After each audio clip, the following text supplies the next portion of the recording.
Sənə gözəl iş təklifim var. Ne işi? Ben işte bacarmıram axı. Bırak bu təkərin başını. Səni həkim eləyəcəm. Necə eləyəsən? Çox asan. Türkiyədən sertifikat alırıq. Dank. Səni çıxardıram televiziyaya. Show program. Zırt pırt. Bir dənə də bir səni indiririk. Ən əsaslı Instagramda adını düzəldirəm. Olur Dırı Seymur.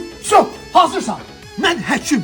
Amma mənim keçmişim Svarşkol. Bu Hipokratda necə düz gələcək? Başım bırak. Hipokratın da əvvəlisi var olur. Gəl görüm. Həkim. Gəl. Salam.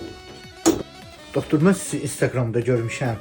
Sizi bir təklif buyurdum. Dedim mənə bir dənə baxasınız da zəhmət olmasa doktor. Haran ağrıyır sənə? Demək olar hər yerim ağrıyır. Bir dənə zəhmət olmasa. Sonra harda məni görmüsən? Bura.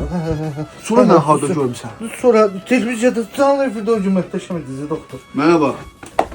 Deməli belə, sən həll elədin işini. Başından ayaq dırnağıma kimi. Opşu analiz 3 dənə də şəkil. Sabah gəlirsən mənim yanıma. At kimi eləyəcəm sən. Xahiş edirəm vaxtım almasın, ikinciyi çağırıram. Təşəkkür. Yaxşı. Təşəkkür. Özündən müğayət ol, yeməyə də fikir ver. Sağ ol. Get.